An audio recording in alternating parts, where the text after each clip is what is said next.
Welcome back to the Isle of Man and the second of our Manx Grand Prix highlight shows. This year's Manx consists of 6 races. 3 of those were in our first programme. Take a look at this. Finally, the wait is over.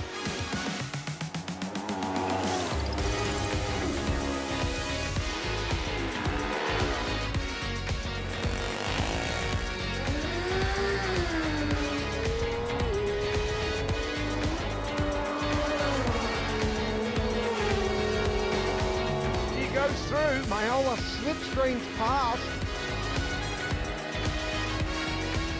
On board the jet. Cockrenel!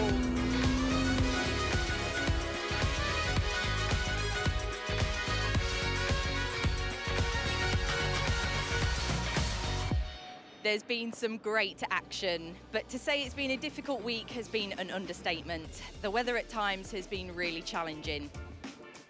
So 3 down and there should be 3 more races to go. But as the Classic Junior and Senior were combined because of the weather, that leaves us just the 2. The Blue Ribbon Classic Superbike, which is always a great race. But first, it's the PE Lightweight Manx Grand Prix. One man who will have his eye on the podium, he has 29 of them and 10 TT wins, is Ian Locker. Cam caught up with him earlier.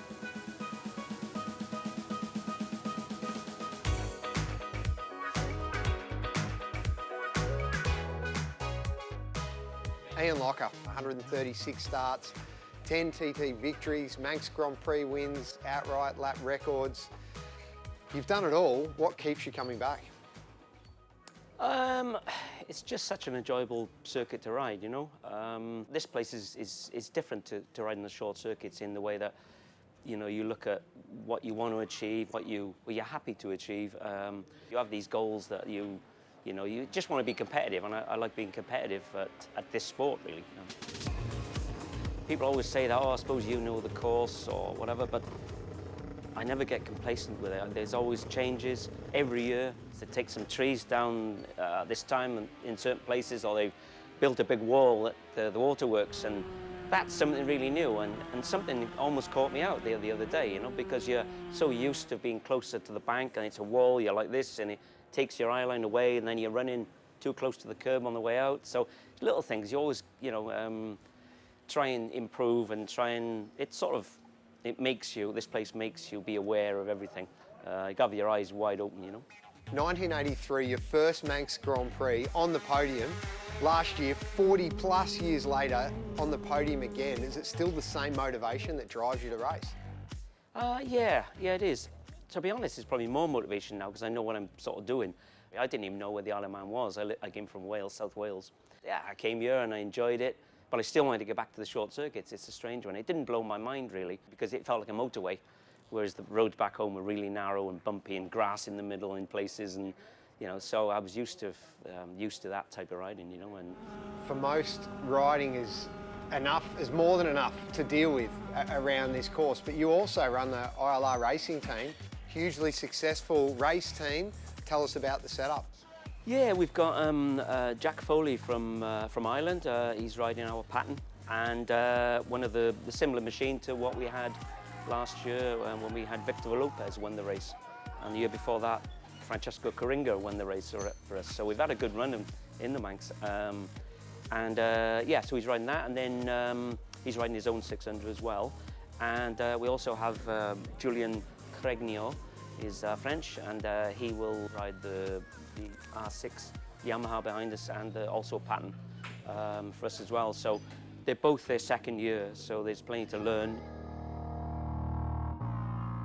This year again, we see on the beautiful Eddie Laycock racing TZ Yamaha. What's that bike like to ride? It's just one of those things that just makes you smile every time you get on it. You just warming it up is a fantastic thing. The two strokes, you know, just very close to my heart. And Eddie Laycock was, you know, one of the best 250 riders around here before he went to Grand Prix. And it's great now that we can reminisce as well about the old days and things. And yeah, it's just fantastic things to ride, you know. They teach you a lot. And back in those days, the early days, they taught you a lot as well as a young rider, because you had to sort of look after your own bike, take them apart, put them back together. So it teaches you to be mechanically sympathetic, because you realise that you have to pay to put them back together if you don't ride them correctly. If you rev them too much or whatever, you have to be aware of a lot of many more things than you do with should we say a production bike these days. The 250s are a proper racing bike, and a lot of people don't know that. You know, even some of the younger riders have never seen one, but they're fantastic to ride. Yeah. Your experience and knowledge around the course really is unprecedented. If there was one single piece of advice to riders that want to race here or up-and-coming competitors, what would it be? I think walk before you can run. Don't try too hard initially. You have to let your brain get up to speed with the speed, because it takes a few days for everything to calm down, and it becomes a little bit more slow motion like. Whereas when you first go out there, first practice, everything is so fast and you're gripping and you're getting arm pump and whatever. You just relax and just let it come to you, and just ride like smoothly as you can and try and use the road, use the width of the road. You haven't got to have your elbows down on the corners and things. I don't even get my knees down. So, you know, and that's the truth. So, yeah, it's just let it come to you, I think, is the best. Ian, thanks for your time. Can't wait to see you out on course in that beautiful TZ Yamaha. Okay, thanks, Cam. Cheers. Wise words from one of the masters of the mountain course. Right, let's get to Cam, who's on the grid now. Okay, here we are on the grid with a personal favourite of mine. These lightweight Manx Grand Prix machines, they really are pure pedigree. They're not production machines. These are built to race Grand Prix machines of an era we all miss. James Hind, we know how fast you are in this class. You've had your fair share of bad luck, but how are you feeling heading into today's race? A bit nervous, really. I feel a bit unprepared, to be honest. We struggled to get a lap in practice week. I've just done one behind the 350 race. Who knows? I don't know. Well, we do know how fast you are in this class. You've been going well this week, so we wish you all the best for the race today. Cheers, Cam. Thank you. All right, we'll have a look down the grid a little bit more. Michael Dunlop, man that needs no introduction. Busily tinkering on his own bike there. Looks like he's screwdriver in the airbox, maybe making some carburetor adjustments. We're just moments before the race starts. Now let's head a little bit further down the grid. We're going to go a bit further down and find Lee Johnston. Not only a crowd favourite, he's also been a TT winner, British champion. Having a chat to his mate John McGuinness. Sorry to interrupt, guys. Lee, it's been a while between drinks. How does it feel being back on the starting grid? Yeah, completely different, obviously being the other side of the microphone, but just getting some good course knowledge off John there. He knows I don't know the names of any of the corners, so he's good at explaining to me where they are, but he seems pretty happy with the conditions and stuff. So yeah, one lap is not ideal for your first race back, but I'm looking forward to getting out on the little 250. Now, you're used to riding production-based machines around here. How different is it with that 250 Grand Prix bike? Yeah, completely different, and I wish I could say, oh, in the start of my career I rode two-strokes, but I didn't. The only two-stroke knowledge I have is when I rode Clive's bike here. We won the 250 race, so that was a fair while ago, and I don't really remember any of that either. So, but no, we're just going to go out and try and enjoy this, and the bike's been working amazing all week, and hopefully it continues to do that in this race. It's going to be great to see you back out there. Cheers, mate. So that's us getting very close to the start of this race. Of course, first and second on road, Ian Locke and Mike Brown. They're the pairing that have won this race the last 2 years, so they'll be the favourites, and we'll get straight back to the lightweight Manx Grand Prix after the break.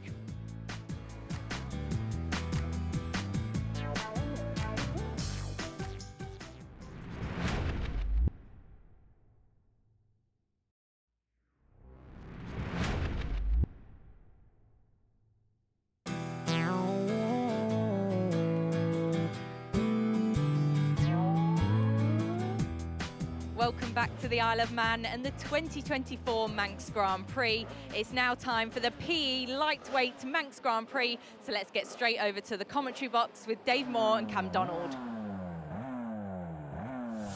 Riders come and go, machines come and go, but the one constant in the Isle of Man is the 37.75 mile long TT course. It is something unique, nothing else really like it on the planet. That's right, Dave, and there's nothing else like 250cc Grand Prix machines, which make up the bulk of this class.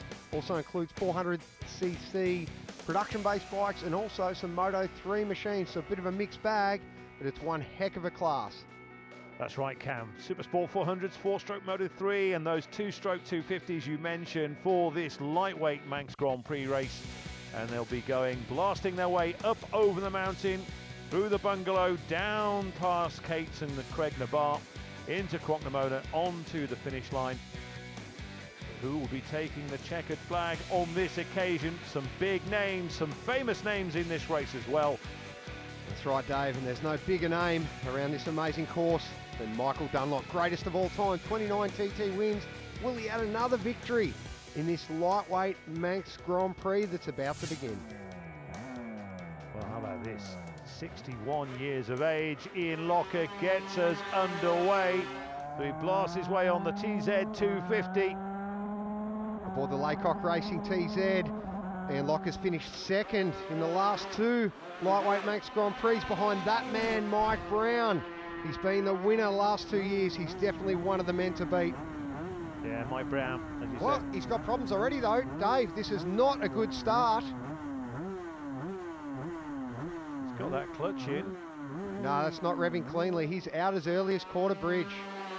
What a shame. So, Ian Locker through Braddon Bridge, and already Mike Brown, who, as you say, a little wheelie there from Ian Locker. But as you said there, Cam, the winner of this race in 2022 and 23. He certainly won't be the winner in 24. As we say, Joe Yeardsley's last year's Senior Manx winner, leaving the line on his 400, but there's Michael Dunlop. Next away, off the line, number 13, Lee Johnston. Great to see him back on the TT course. He's on the RS 250. Absolute magnificently turned out outfit.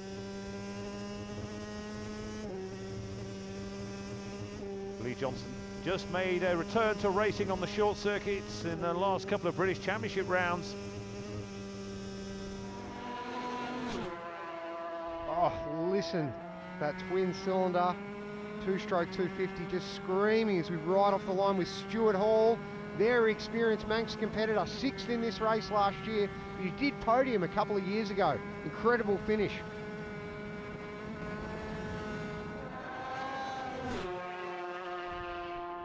Well, there is Lee Johnston through Braddon Bridge on his way to Union Mills. Just gives it a little bit of clutch slip off there just to bring it up onto the power band.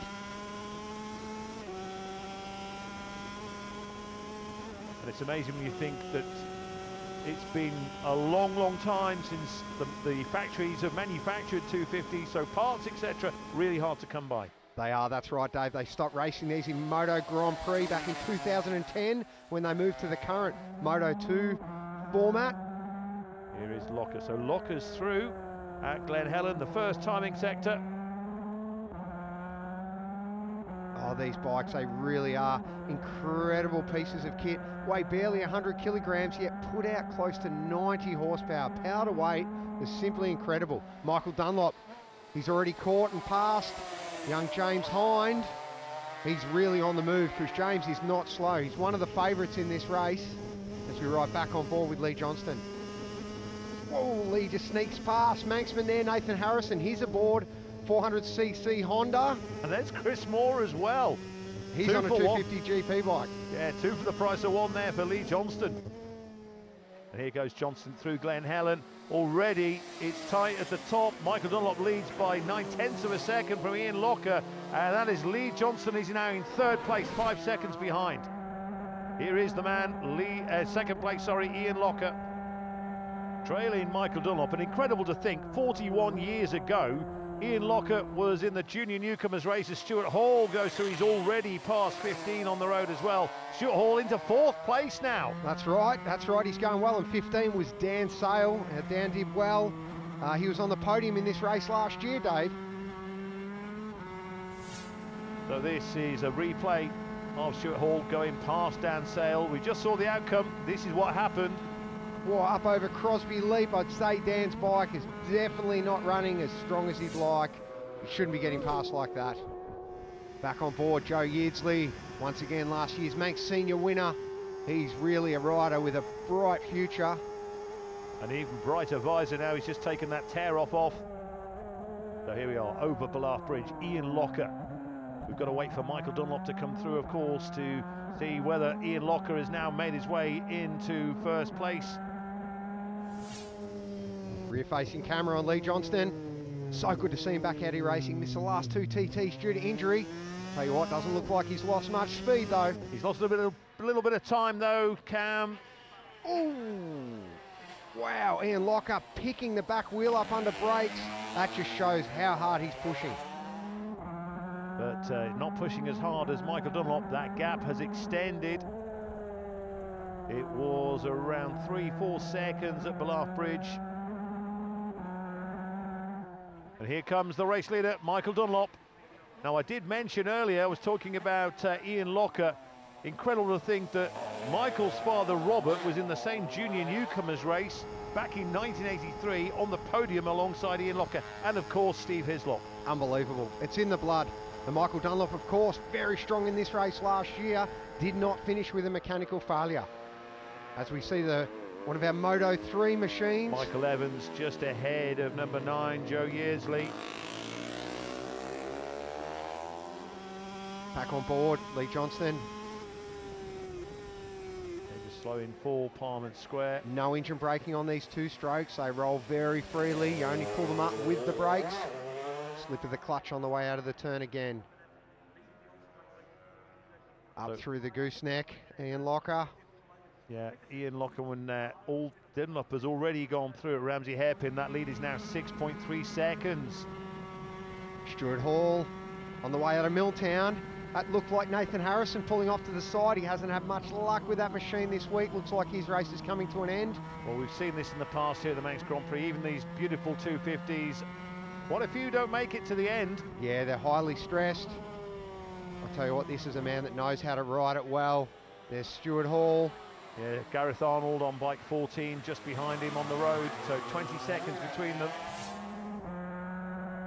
Well, Ian Locker still in 2nd place, but he's halved that gap down to Michael Dunlop. That lead is reduced at the bungalow. Well, that's an impressive push by Ian Locker. He's certainly not giving up. Yeah, that was a fast sector. Slower sector by Michael Dunlop on the run to the bungalow. Whether he's held up by any of the riders, I'm not too sure, but here's Locker out of the Craigla Bar. Look at that, what a beautiful shot. Look at the detail on that bike, the focused in Ian Locker's eyes. He's so experienced around this course. Here comes Lee Johnson, still holding on to that 3rd place. Oh, what a fantastic rear shot this is. Just showing how much of the road Lee's using on his line he takes around the course as he passes Joe Yeardsley. Yeah, again on the brakes into the Craigna Bar. Perfect by Lee Johnston. The General is back. Oh, is he right out on the white line? It's all about corner speed with these machines. It's about flowing as little stop-start as possible. It's all about carrying that momentum as the secret to success. No one dare blink. Here comes Ian Locker. Locker crosses the line, but where's Michael Dunlop? Locker was on a charge. Has he been able to close that gap? We've already seen one of the closest finishes ever at this year's Manx. Will it be another nail-biter? Ian Locker takes the victory. Michael Dunlop fails to finish the race, having led for the majority of it. So the victory goes to the 61-year-old Ian Locker. Lee Johnson is 2nd with Stuart Hall 3rd. Ian Locker, first away on the road and a first for you as a result. How are you feeling after that race? Yeah, it was great. It's not nice to go away in a 1-lap race anyway, and have to go as hard as you can, obviously. And with the conditions, it was a little bit I was thinking the fog might come in, but it didn't. But there were a few damp patches there, which almost caught me out of Glen Helen. I didn't think it would be quite as damp as that, but just on the exit. And I almost had to take to the bales at one point. But it was okay. No, I enjoyed it. The bike was it's like a headwind coming up the mountain, so a little bit overgeared. But, you know, at least we got a race in. You know, it's better than nothing. I feel sorry for the people sitting around on the hedges all day and waiting. So it's good for them anyway. So. Waiting to see you, and such a close race between you and Michael Dunlop. Did you know it was so close? Unfortunately, he's pulled out and dropped a few places. Did you know that such a battle was going on? No, I had no idea, because obviously it depends which. I knew Lee Johnson would be up there, and he's number 13, and I was number 2, so I knew there'd be a big gap for the signallers anyway, and they had no news for me, so I was just went and did the best I could. So it was all right. It's just great for Laycock Racing, and the boys put a lot of hard work in, and I really enjoyed it. And you know, we all get on as a great bunch, and we have a good crack, as they say. So it was fantastic, and it's nice to be here. Wow, Lee, to return after a long time away due to injury, and now to put it on the podium, you must feel elated with that. Yeah, really, really happy, to be honest.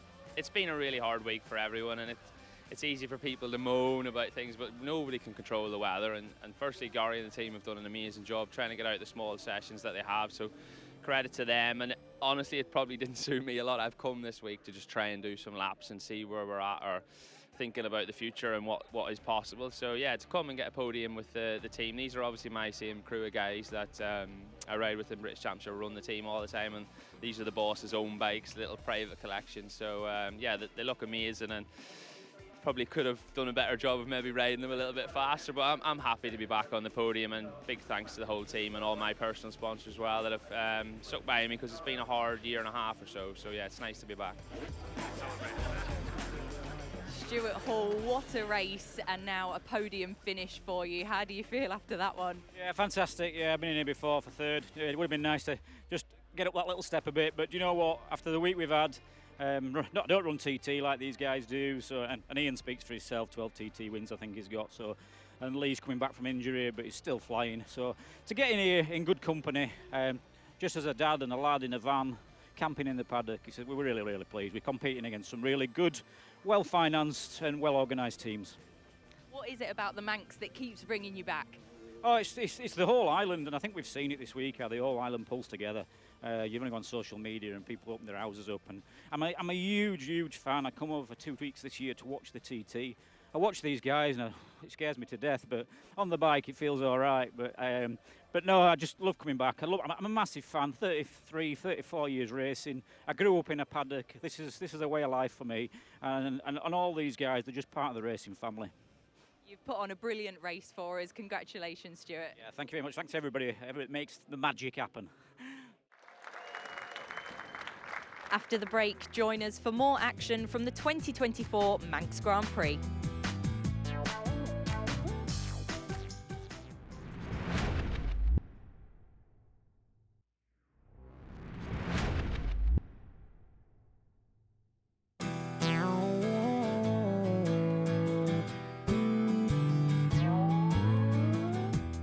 Welcome back to the Manx Grand Prix, and still to come we have the big one, the RST Classic Superbike Manx Grand Prix, with a cast of TT greats including names like Michael Rutter, Lee Johnston, and this year 16-time TT winner Ian Hutchinson, and I caught up with him earlier in the week.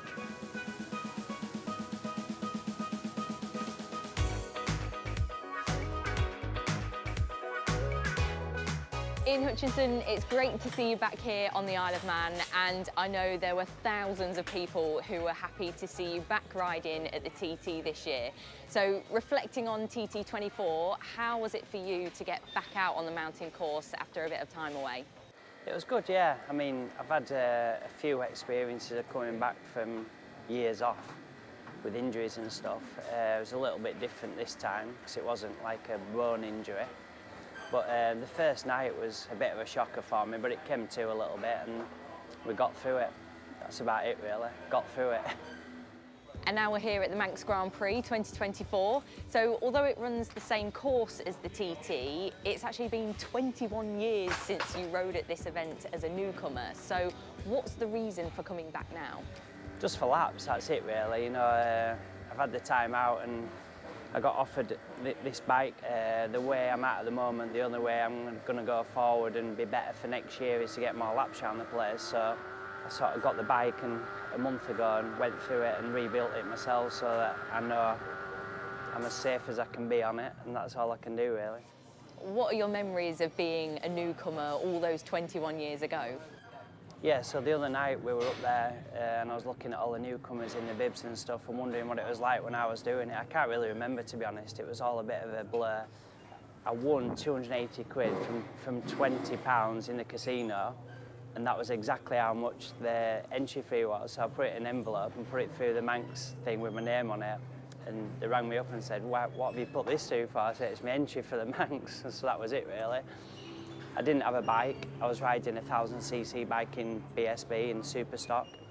But my friend that used to come and help me doing my tyres and stuff, he had a CBR 600. So I blagged him into letting me ride it here. So it was just his road bike, really. I started 23 on the road and won the newcomers race. I'd had some problems with the helmet in the morning and pulled in and then went out from a standing start and did 114. So. How important was the Manx to your career? It was massive, really, for the road side. Probably didn't help me so much with the circuit side. But yeah, I came to the TT, had a fairly decent first time at the TT, and then it went from there, really. So fast forward a few years, tell us about the Kawasaki that you're going to be riding at the Manx this year. About a month ago, I said, right, I'm going to do it, but I need the bike, I need to build it myself. So I got the bike and put a lot of hours into it. So I thought I was just going to sort of give it a bit of a spanner check and go do a track day and then come here with it, but it's not really been like that. I've been down to Chris Anderson's workshop 3 times, totally stripped it, been up to Frank Raffles, been up there dining it. I mean, last week I was up there twice for over 12 hours. I was there at 10 o'clock at night last Tuesday, taking an engine out at 10 o'clock at night, and then came back at 9 in the morning to put another engine in. Got it finished Thursday night and we were on the ferry on Friday, so. So is it now ready to ride? Yeah, it's pretty good. With how it's pretty good. I think we'll just build from there, get some more laps in and get away from here and try and find a ride for the TT for next year. Thank you for speaking to us, Hutchie. I know there are loads of people who are really excited to see you back riding at the Manx. Best of luck with it. Thank you. And I'm excited to see him back at the Manx. We're up on the starting line here, just moments away from the beginning of this Superbike Manx Grand Prix. As we see the bikes in order, they'll be starting this race. Brian McCormack heading off number 1 on road, Green or Kawasaki. We know how strong these machines are in this race. How are you feeling? Yeah, obviously a little bit nervous. I haven't sat on a bike in a few days, so we're used to TT now getting a warm-up lap, so after not sitting on the bike for a few days. But look, the bikes are mint, they're the best in the paddock as far as you can see, but it's just up to me now to learn what's wet, what's damp and what's dry in the first couple of corners and then go from there. Hopefully not see anybody. Wish you all the best with it, mate. Thanks very much. As we move down, we've got Derek Shields over here. Derek, how are you, mate? Starting number 2 on road. You're on a good machine. How are you feeling heading into it? Yeah, good. Yeah, well, obviously, like everyone else, I could have done with more laps. You know, yeah, I've no excuses with the machine or the position. So, yeah, we'll give it what we have and see where we end up at the end of the race. Wish you all the best with it. Cheers, Cameron.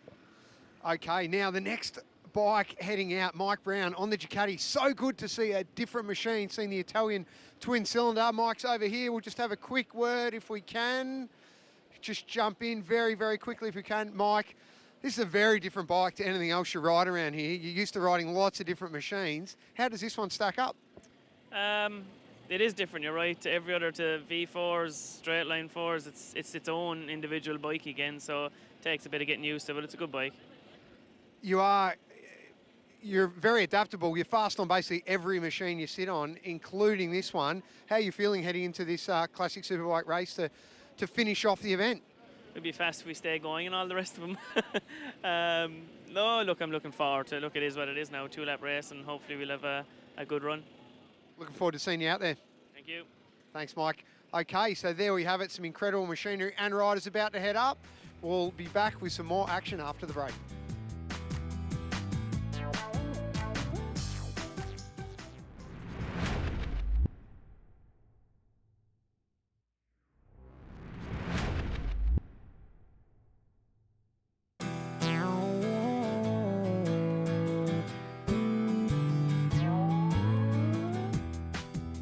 Welcome back to the Manx Grand Prix and time for one of the highlights of the week, the RST Classic Superbike Manx Grand Prix.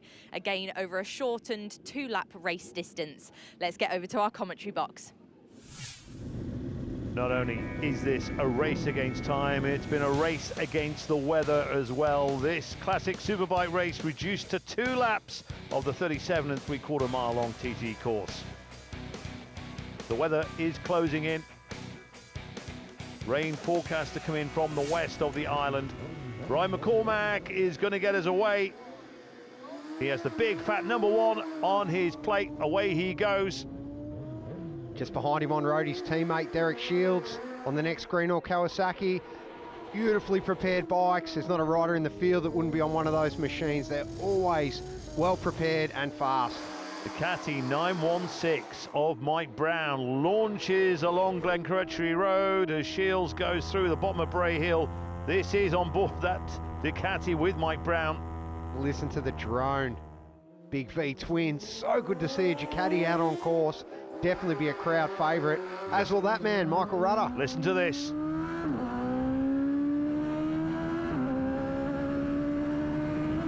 The Suzuki XR69, it has a distinct tone. It certainly does. Rob Hodson, previous winner there, off on the 3rd of the Greenall Kawasaki's. Davo Johnson, another winner in this class in years past. Yeah, Davo Johnson. As next is Craig Neve on the ZXR. Really is a TT riders who this one, Dave, isn't it? Especially when it comes to this guy, Ian Hutchinson. Great to see him back on Glencrutchery Road. Hasn't raced the Manx since the beginning of his road racing careers. We see Rob Hodson. Here is Craig Neve on that ZXR. But Ian Hutchinson is away. Sounded as if he had a little bit of an issue maybe with the clutch as he got off the line. But he's into Quarter Bridge and he's going at a rapid pace. How cool does the retro bike look with the retro colour scheme? Nothing more retro than that. The rotary powered Norton, as we see Sean Anderson head off the line, then the second Norton, piloted by James Hind. Dom Herbertson away there too, another Kawasaki mounted rider. Listen to the Norton through Bray Hill and screaming its way down towards Quarter Bridge. Oh, that doesn't sound right. Oh dear. Not the speed we're accustomed to seeing Sean Anderson pilot his way around here. That sounds more like it. On James Hines Norton. There's Dominic Herbertson. Yeah, I think Sean might be pulling over here. He is, Cam. That's it. Game over. Sean Anderson. What a shame. They have been a fragile bike, these. They are highly stressed, but incredible machines, and so good to see the Wiz Racing team put the effort into getting them out on course. Almeric Blanc on the Kawasaki. He's away. French competitor. Also worth mentioning that Michael Dunlop's a non-starter in this. He was due to go on the Ducati 916, but beset with problems and issues throughout practice, so no Michael Dunlop in this race. Brian McCormack makes it into Glen Helen. And here's that Ducati 916 of Mike Brown. Lack of adhesion flags out there. And you can see why, just a little kick of the back tyre. Is that Ducati? Just fighting to get power to the ground on that damp road. Back on board, Michael Rutter. Interesting that we're seeing the Ducati. Michael Rutter coming through. His dad, of course, Tony, raced Ducatis. Ducatis have 8 TT wins to the name, 4 of which were in the hands of Michael's father, Tony. As we go through Rutter's as well, of course, which was renamed after his family earlier this year at the TT. Yeah, what a great bit of history, Dave. As we see Michael Rutter there.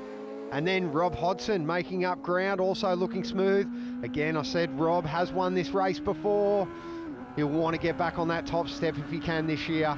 But these conditions will favour the brave. There's no siding lap, no warm-up lap. They're straight out into these very variable conditions on the course today. Brown is the quickest into Glen Helen so far. Rob Hodson is in second place as Davo Johnson comes through Glen Helen. He's not quite broken through. Craig Neve, though, already catching Johnson on the road, looking back from the Australian out of Sarah's Cottage. Yeah, well, Davo's got the speed, but it's just whether he's got the confidence on the machine in these conditions. And also had that massive smash at the TT earlier this year, of course, and he's coming back from injury, so great to see him back on the course. Certainly a mighty effort. Another man that's recovered from injury, none more so than that man, Ian Hutchinson. Brilliant rider, and brilliant to see him back on course as he makes his way up here past Sarah's Cottage. Always smooth.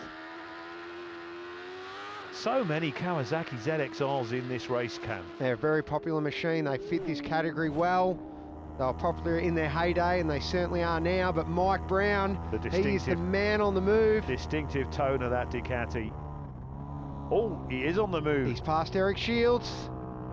He's going well. He was very, very strong in the Ducati in the race last year, but they were caught out with a mechanical issue in the race. Cost them a finish. Oh, he's third. Dominic Herbertson is third. Dom the Bomb. So Derek Shields in fourth, Craig Neve in fifth. Michael Rutter just being passed now. Rob Hodson is making his way past. So Rob Hodson getting a good tow from Michael Rutter. Second for Rob Hodson ahead of Herbertson. Shields just 2/10 back in fourth place. Brian McCormack is sixth behind Craig Neve. Back on board with Hutchie. Incredible to think, Dave, in this class, the lap record is actually in excess of 127 miles per hour, but I don't think we'll be seeing anywhere near those speeds today with these damp patches around the course. Amazing seeing that speed there in a moment ago from Hutchinson through the bottom of Big Arrow. This is Michael Sweeney, another who's had his injury issues in the past. Great to see him back on board. Yeah, he's a great pilot, combined with a really good team this year. He'll be expecting a good result, but again, with just a shortened race on the cards, there's no time to sit back and assess those conditions around this 37 and 3 mile course. They've got to go like a bullet a gate from the start. They have. You're absolutely spot on, Cam. They've got to do it all over again in a moment. The Lap Bridge is the next section from Glen Helen, then it's on to Ramsey, then the climb out of the northern town across the mountain. On board with Davo Johnson with a rider in pursuit. Rear facing camera on the way out of Quarry Bends onto the longest straight of the course. Someone catching him rapidly, Dave. Craig Neve on that ZXR 1991. That's how old that bike is. Oh, picks up the slipstream and slingshots past Davo. And Mike Brown, who extended his lead at Ballaugh Bridge by 2 seconds over Hodson. Wow, by Milltown, he's already got Brian McCormack in his sights. Another retirement for James Hind. James Hind, he's not having much luck at this year's Manx Grand Prix. Sorry, Cam, neither are the Nortons as well. That's both them, those bikes out now. Yeah, hugely disappointing, but it does happen. Rob Hodson looking fast and smooth on his way through Milltown. Still holding second place. So they're going into Ramsey now. This is Schoolhouse on board with Michael Rutter. A 1275 engine in that bike. Fair bit bigger than it came out from the factory. We ride with Hutchie.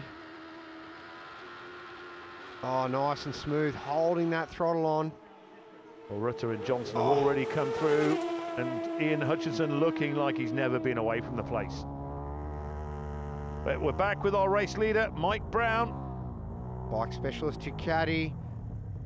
Into Ramsey hairpin. Yellow flag, there's plenty of water on the course. Must be really tricky for these riders in these conditions, but man, look at the speed of Mike Brown. He's such a versatile pilot. He's quick whatever bike you put him on. Herbertson has dropped to fifth, by the way, back at Ballaugh. Another rider that's quick on pretty much any bike you put him on. Craig Neve, the quickest through the Sulby speed trap, 174.2 miles an hour. See, at least there isn't a stream across the road which we sometimes see at Ramsey hairpin. So they're going up from Ramsey now The big climb through Guthrie's, the mountain mile, through Black Hut, onto the veranda and the bungalow. Mike Brown already pulled an impressive 9 seconds over Rob Hodson as they left Ramsey heading up onto the mountain. He really is a man on a mission. He's a compact rider. He just fits on that Ducati so nicely. So riding with Mike Brown, the climb up the mountain, nothing like it in the World Cam. No, there's certainly not. It'll be challenging on a day like today. There's a lot of cloud, there's a lot of wind, there's some damp patches. And a little wheelie from Rob Hodson on the exit of Gooseneck. Here's Michael Rutter. Yeah, Michael, that XR69, they're a bespoke, handmade race frame with that production-based Suzuki engine on board. Craig Neve ahead of Davo Johnson. Here is Craig Neve, and looking good. He had his off as well. Both Johnson and Neve both crashed at the TT, of course. So it's great to see them both racing again today. Oh, the cloud looks low there as Mike Brown heads up through the bungalow, over the tram lines. Yeah, that cloud's really dropping down now, Dave. That's a bit nerve-wracking. It is late in the day to be running a race.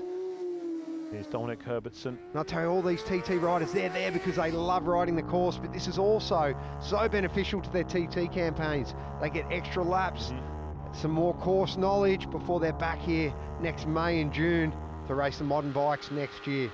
Herbertson up into 4th now, by the way. He's yo-yoing up and down. Oh my goodness me. Now then, that wasn't there before.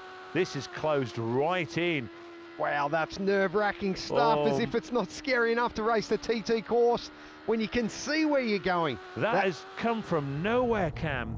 Wow, Mike Brown now down through the nook, where it always holds plenty of dampness. Just being extra cautious through there on the booming Ducati. And the checkered flag is out because they've decided to cut this one short, Cam. It's going to be Mike Brown who takes the win. Only the 9th time Ducati has won at the Isle of Man, the first ever Manx Grand Prix victory. My goodness, the first one since 1996, Rob Holden, the Isle of Man TT. But well done, Mike Brown. Well done, the organisers, for getting that race in, because that cloud has moved right in. The first few riders came through there and there was no sign of it, but this is the result of the Classic Superbike race. Mike Brown with the win ahead of Rob Hodson, Derek Shields in 3rd place, Craig Neve a great 4th ahead of Dominic Herbertson and Ian Hutchinson.